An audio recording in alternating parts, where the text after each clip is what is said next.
Hello दोस्तों, नमस्कार। कैसे हैं आप सब? आशा करता हूं आप सभी लोग ठीक होंगे और एग्ज़ाम की तैयारी भली-भाँति कर रहे होंगे। तो दोस्तों, जैसा कि आप सभी के लिए पता है, हम भूगोल के 3 लेक्चर कंप्लीट कर चुके हैं।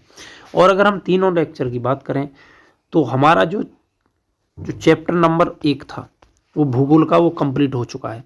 आज हम चैप्टर नंबर 2 भूगोल का स्टार्ट करने वाले हैं। तो चैप्टर नंबर 2 में देखेंगे हम क्या-क्या जानने वाले हैं, और ये जो चैप्टर नंबर 2 का लेक्चर फर्स्ट रहने वाला है।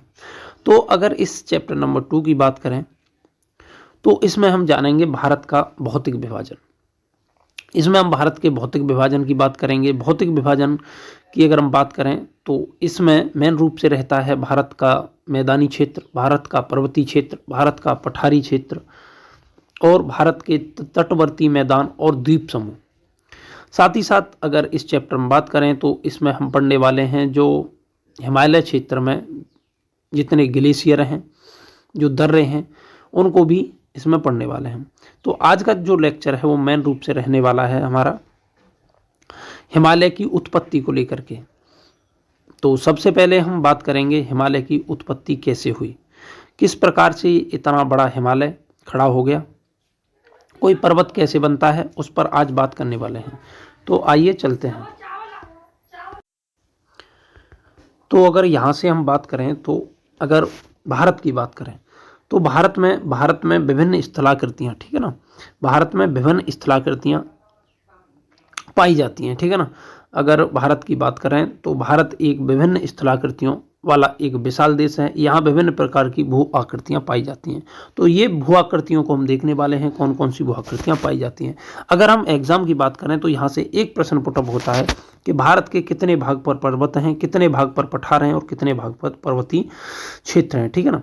तो अगर देश में अगर हम बात करें तो लगभग 10.7% क्षेत्र पर पर्वत पाए जाते हैं भारत का। अगर हम पूरा 100% भाग को कवर करें, भारत अगर कवर करता है तो भारत की 100% भूमि में से 10.7% भाग पर लगभग पर्वत पाए जाते हैं। 18.6% भाग पर पहाड़ियाँ पाई जाती हैं और 27.7% भाग पर पठार पाए जाते हैं। और अगर हम मैदानी क्षेत्र की बात करें तो मैदानी क्षेत्र कुल 43% भूमि मैदानी क्षेत्र कवर करता है। तो ये कई बार मैदान वाला एग्जाम में पुटअप होता रहता है कि भारत में मैदानी क्षेत्र कितने प्रतिशत भाग पर फैला हुआ है। तो मैदानी क्षेत्र 43% भाग पर फैला हुआ है। अब हम बात करते हैं भारत का भौतिक विभाजन। भौतिक विभाजन को हम कितने भागों में बांटते हैं। तो देखो यहाँ पे थोड़ा सा मैंने एक इमेज लगा रखा है, तो यहाँ से ही हम समझ सकते हैं। देखो ये किसी एक क्षेत्र का देखा जाए तो भारत का अगर देखा जाए तो देखो यहाँ पे ये पर्वत हैं, पर्वत के बाद देखो यहाँ पे घाटी हैं। तो विभिन्न प्रकार की स्थलाकृतियाँ यहाँ पे देखो, ये पर्वत पूरी श्रृंखला है, यहाँ पे ये पहाड़ियाँ हैं, यहाँ पे मैदान हैं, यहाँ पे ये झीलें हैं, यहाँ पे ये डेल्टा हैं, वितरका हैं और ये सहायक नदियाँ हैं, ये नदी है, ये पठार है। तो ये सभी क्या हैं, एक पर्टिकुलर देश के अंदर विभिन्न प्रकार की स्थलाकृतियाँ होती हैं, ठीक है ना। तो इन्हीं स्थलाकृतियों को हम पढ़ने वाले हैं। तो अगर हम बात करें भारत के भौतिक विभाजन की, तो भारत के भौतिक विभाजन को हम 6 भागों में बांट करके पढ़ते हैं सुविधा के अनुसार। तो पहला, अगर हम भौतिक विभाजन की बात करें तो पहला भाग करते हैं हम उत्तरी पर्वतीय श्रृंखला। अगर इंडिया के मैप की बात करें हम तो उत्तर में अगर हम बात करें तो उत्तर में बहुत बड़ी एक पर्वत श्रृंखला पाई जाती है, जिसे क्या बोलते हैं हम, हिमालय के नाम से जाना जाता है। तो हिमालय की जितनी भी पर्वत श्रृंखला हैं वो आ जाती हैं उत्तर पर्वतीय श्रृंखला में। अब हम उत्तर से दक्षिण की ओर अगर गमन करें तो नीचे जैसे ही हम आएंगे तो यहाँ पे क्या पाया जाता है, यहाँ पे गंगा और यमुना और ब्रह्मपुत्र का एक मैदान पाया जाता है। तो उसको क्या बोला जाता है, उत्तर भारत का मैदान। फिर यहाँ से स्टार्ट हो जाता है हमारा प्रायद्वीपीय पठारी भाग। यहाँ पे क्या आ जाता है हमारा पठारी भाग, तो इसको क्या बोला जाता है, प्रायद्वीपीय पठार। और इसके बाद बीच का जो हिस्सा छोड़ने के बाद जो त्रिभुजाकार जो भूमि बचती है, उस त्रिभुजाकार भूमि को छोड़ने के बाद तो साइड में जो हिस्सा बचता है, समुद्री साइड में जो हिस्सा बचता है उसे बोलते हैं तटवर्ती मैदान। जैसे अगर हम देखने का प्रयास करें, ये हमारा प्रायद्वीपीय पठार है, यहाँ से लेकर के ये जो एरिया है ये क्या कहलाता है, तटवर्ती मैदान। तो इनको जानने वाले हैं। और साथ ही साथ इसके बाद आ जाता है हमारा द्वीप समूह।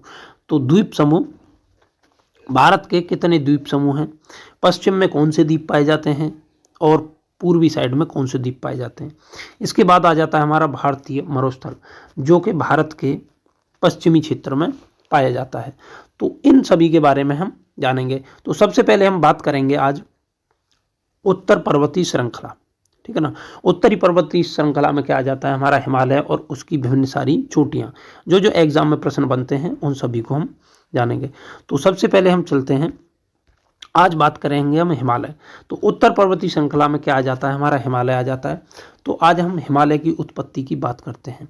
तो हिमालय की उत्पत्ति की बात करने से पहले आप थोड़ा सा समझ लीजिए, ये सब मैंने लिख रखा है यहाँ पे हिमालय की उत्पत्ति के बारे में, कि हिमालय, आज जो हिमालय वर्तमान में खड़ा है, इससे पहले यहाँ पे क्या था, इस हिमालय का निर्माण कैसे हुआ, भारत पहले किसका हिस्सा हुआ करता था, ये सभी प्रश्न एग्जाम में पुटअप किए जाते हैं, ठीक है ना। तो इससे पहले आप समझ लीजिए थोड़ा सा, ये अगर मैं पूरी भूमि की बात करूं, सबसे पहले ये पृथ्वी थी, ठीक है ना। पृथ्वी पे जितनी भी जो भूमि वाला भाग है वो एक स्थान पर हुआ करता था, ठीक है ना। और इसके चारों ओर क्या था, इसके चारों ओर जल था, एक जल की विशाल राशि थी, ठीक है ना। इसके चारों ओर क्या था, इसके चारों ओर था हमारा जल। तो ये जो भूमि वाला भाग है, आप गौर से समझिए, इसको क्या बोला जाता था, पेंजिया बोला जाता था, पेंजिया। और ये जो जितना भी पानी था वो एक स्थान पे था, उसको क्या बोला जाता था, पैथालासा। क्या बोला जाता था, पैथालासा। तो यहीं से दोनों प्रश्न कई बार एग्जाम में पुटअप किए जा चुके हैं कि पेंजिया क्या था। तो पेंजिया जितनी भी भूमि है वो एक स्थान पे थी, और जो जितना भी जल है वो पृथ्वी पर, वो क्या था, पैथालासा। तो जल वाले भाग को पैथालासा बोला जाता था, और पेंजिया किसको बोला जाता था, मिट्टी वाले भाग को। तो इसके बाद कुछ समय बाद क्या हुआ, धीरे धीरे पेंजिया टूटना स्टार्ट हुआ। पेंजिया के कई कारण थे, आंतरिक हलचलों के कारण पेंजिया टूटा, या फिर पानी के उत्प्लावक बल के कारण पेंजिया टूटा, ठीक है ना। तो पेंजिया टूटने के बहुत सारे कारण हुए, लेकिन हमें इतना जानना है कि पेंजिया के कई टुकड़े हुए। तो सबसे पहले पेंजिया के 2 टुकड़े हुए थे, ठीक है ना। पेंजिया के 2 टुकड़े हुए थे। तो अगर मैं समझाने की कोशिश करूं, तो पेंजिया के देखो इस प्रकार से, ये पूरी पृथ्वी थी, उसमें से ये जो भूमि वाला एक ये टुकड़ा टूट गया और ये टुकड़ा टूट गया। तो इसमें से जो ऊपर वाला टुकड़ा है, इसको नाम दिया हमने अंगारा लैंड। ये क्या है, अंगारा लैंड। और नीचे वाला हिस्सा था, नीचे वाला हिस्सा क्या था हमारा, नीचे वाला हिस्सा क्या था, गोंडवाना लैंड। गोंडवाना लैंड, गौर से देखना, ठीक है ना। ये जब भी आप आगे पढ़ोगे तो ये दोनों शब्द आते रहते हैं, तो आपको समझना, अंगारा लैंड ऊपर वाला उत्तरी भाग, गोंडवाना लैंड नीचे वाला भाग। फिर ऊपर वाले हिस्से से भी, ऊपर वाले हिस्से को लॉरेशिया भी कहा जाता था, ठीक है ना। लॉरेशिया की भी अगर बात करें तो ऊपर वाले हिस्से को लॉरेशिया भी कहा जाता था। अब ये जो एशिया और यूरोप और जो उत्तरी अमेरिका है, वो इनका निर्माण इसी वाले भाग से हुआ, अंगारा लैंड से। तो पूछता रहता है कि अंगारा लैंड से क्या क्या बना। तो यहाँ से क्या कटा था हमारा, अगर मैं कलर चेंज करूँ तो यहाँ से कटा था ये उत्तरी अमेरिका महाद्वीप, यूरोप भी कटा था और एशिया भी, ठीक है ना ये। और इससे क्या कटा था, दक्षिणी अमेरिका और हमारा जो अफ्रीका है, और यहीं से कटा था ऑस्ट्रेलिया। और इसी जो गोंडवाना लैंड है, इसी का भाग था, हम आगे देखेंगे इसी का भाग क्या था हमारा, भारत भी इसी का भाग था, ठीक है ना। तो अब देखो यहाँ पे अगर हम देखने का प्रयास करें तो देखो ये मैंने मैप लगा रखा है, यहाँ से आप देख सकते हो। तो ये अंगारा लैंड है, इसको क्या बोला जाता है, लॉरेशिया भी बोला जाता है। ये उत्तरी अमेरिका वाला भाग है, ये एशिया यूरोप, ये पहले एक ही प्लेट पर हुआ करते थे। नीचे ये जो भाग है इसको गोंडवाना लैंड कहते हैं। तो गोंडवाना लैंड के देखो कितने टुकड़े हुए, ये हमारा दिख रहा है दक्षिणी अमेरिका महाद्वीप, और ये है अफ्रीका महाद्वीप, और ये है भारतीय प्लेट, और ये है नीचे वाला तुम्हारा अंटार्कटिका, और इसी से कटा था हमारा ऑस्ट्रेलिया, ठीक है ना। अब इनको टूटने के बाद जो भारतीय प्लेट है उसने गमन किया उत्तर पश्चिम की ओर, और ये जो प्लेट है, ये जो दक्षिण अमेरिका वाली प्लेट है, इसने पश्चिम की ओर, तो ये जो प्लेट है इसने पश्चिम की ओर गति की, और ऑस्ट्रेलियन जो प्लेट है, ठीक है ना, जो एक साथ टूटी थी इंडो ऑस्ट्रेलियन प्लेट। तो ऑस्ट्रेलियन जो प्लेट है, जो ऑस्ट्रेलियन प्लेट है हमारी, उसने गति की थी पूर्व की ओर, और जो इंडियन प्लेट है उसने गति की थी उत्तर पूर्व की ओर, ठीक है ना। और ये सभी किसके हिस्सा हैं? ये हिस्से हैं हमारे गोंडवाना लैंड के। तो कई बार पूछता रहता है भारत किसका हिस्सा था पहले, तो गोंडवाना लैंड का, ठीक है ना। अभी वर्तमान में अंगारा लैंड से चिपका हुआ है। तो आगे अगर हम बात करें तो इस प्रकार से देखो, अगर इस चित्र में देख सकते हो, ये पेंजिया था, फिर देखो लॉरेशिया इस प्रकार टूटा, ठीक है ना। अब देखो यहीं से प्लेटें अलग अलग साइड में चलना स्टार्ट हो जाएंगे। तो देखो एक चित्र और ये लगा रखा है यहाँ से। अब ये लॉरेशिया टूट गया था दो भागों में, नॉर्थ अमेरिका बन गया था इससे, फिर ये क्या रह गया था, यूरोप प्लस एशिया, यूरेशिया, ठीक है ना। ये अफ्रीका महाद्वीप है, ये साउथ अमेरिका एक साथ अलग हो गया था, ये इंडियन प्लेट। अब ये इंडियन प्लेट क्या है, उत्तर पूर्व की ओर चलना स्टार्ट होगी, और ये किससे जाकर के टकराएगी, किससे जाकर के टकराएगी, यूरेशियन प्लेट से। अब देखो एक चीज हमें दिख रही है, यहाँ पे दिख रहा है टेथिस सागर। तो पहले अगर हम बात करें यूरेशिया, यूरेशिया और ये जो हमारा यहाँ पे थोड़ा सा समझिए, एक तो था हमारा यूरेशिया, यूरेशिया, और इधर साइड पड़ती थी इंडियन प्लेट। तो इसके बीच में क्या था, टेथिस सागर था, टेथिस सागर। अब ये दोनों प्लेट, ये प्लेट इधर साइड जाती रही, तो इसका जो मलबा है इसमें जाता रहा जाता रहा, और इस मलबे से क्या हुआ, मलबे से ये टेथिस सागर बढ़ता गया, और इसका क्या हो गया, अवतलन हो गया, और इसमें जो क्या है फोल्ड पड़ गए इस प्रकार से, इसमें क्या है इस प्रकार से फोल्ड पड़ गए। अगर आप जैसे दोनों साइड से कागज़ को दबा करके इसका प्रैक्टिकल करके देख सकते हैं, दोनों साइड से दबाते हैं तो बीच में कागज़ का क्या है, अवतलन हो जाता है। तो इसी प्रकार से क्या हुआ, पहले यहाँ पे जो आज हिमालय है वहाँ पे क्या था, टेथिस सागर, और टेथिस सागर में मलबा गिरने से और दोनों प्लेटों के दबाव से यहाँ पे किसका निर्माण हुआ, हिमालय पर्वत का निर्माण हुआ, ठीक है ना। तो हिमालय पर्वत देख लिया। देखो अब देखो इंडियन प्लेट की अगर मैं दिखाने की कोशिश करूं तो मैं, तो इंडियन प्लेट किसका हिस्सा थी, अफ्रीकन प्लेट की हिस्सा थी, अफ्रीका का हिस्सा थी। अफ्रीका से टूटने के बाद देखो यहाँ पे पहुंची, फिर यहाँ पे पहुंची, लगभग 1 करोड़ 10 मिलियन वर्ष पूर्व किससे टकरा गई है, यूरेशियन प्लेट से। तो पहले भारत किसका हिस्सा हुआ करता था, गोंडवाना लैंड का, अब किसका हिस्सा है, अब ये यूरेशियन प्लेट से जुड़ गया है। और अगर इसकी जो प्लेट की गति जाने तो इस जो इंडियन प्लेट की गति अब भी जारी है, तो इसलिए जो हिमालय का उत्थान है वो अब भी जारी है। तो हिमालय कैसा पर्वत है, बलित पर्वत है, क्योंकि इसमें फोल्ड पड़े हुए हैं, ठीक है ना, इस प्रकार से फोल्ड पड़े हुए हैं। और क्या है, एक नवीन पर्वतमाला है, तो इसलिए हिमालय को क्या बोल दिया जाता है, हिमालय एक नवीन बलित युवा पर्वत श्रृंखला है। तो आपने जान लिया कि हिमालय का निर्माण कैसे हुआ। अब देखो मैं थोड़ा सा और समझाता हूँ। तो अब हिमालय कैसा बन गया, ये हिमालय बन गया। अब हम चलते हैं शुरू से, ठीक है ना।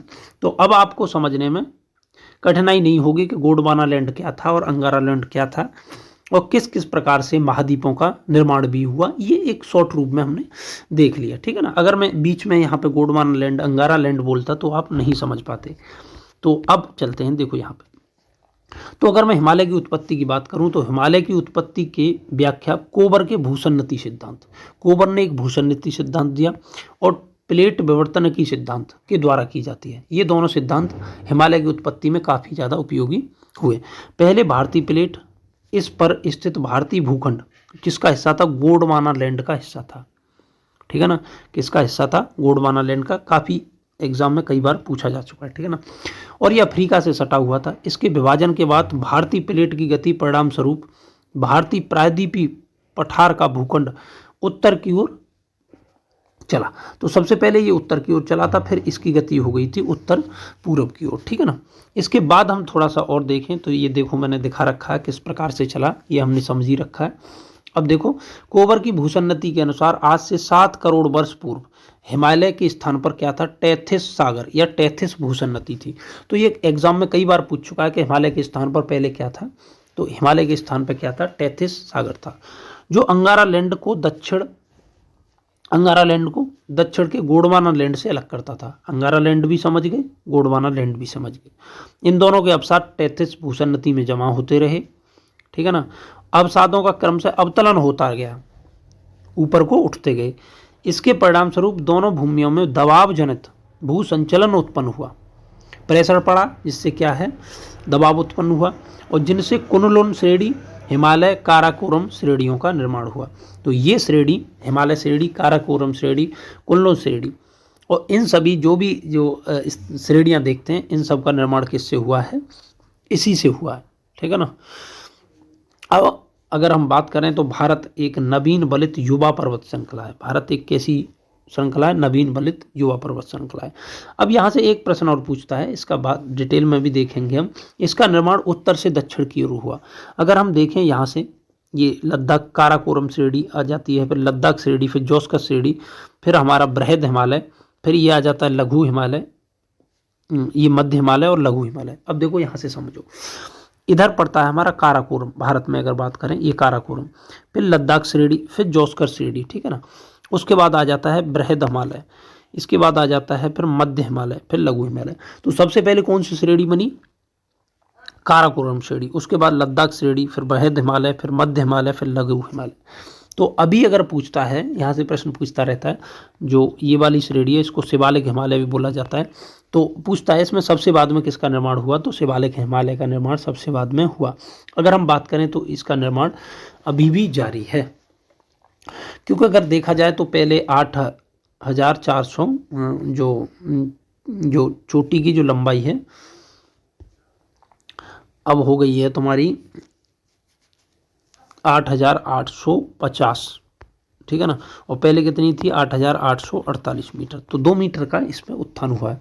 तो इसका निर्माण अभी भी जारी है और लगातार प्रेशर पड़ रहा है, क्योंकि प्लेट अभी भी गतिमान है लेकिन कम गति से चल रही है।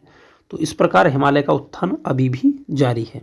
तो हमने क्या देखो आज के लेक्चर में हमने हिमालय का निर्माण जान लिया है, और जो भारत का जो भौतिक विभाजन है उसको कितने भागों में बांटा गया है उसको भी जान लिया है।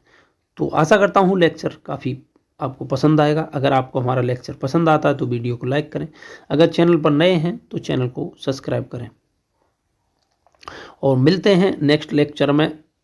आगे हम बात करेंगे अगले लेक्चर में हिमालय के बारे में, कि हिमालय को कितने भागों में बांटा गया है, हिमालय की कितनी लंबाई है, कहाँ से कहाँ तक फैला हुआ है, ये सभी बातों को जानने वाले हैं। तो मिलते हैं नए वीडियो में।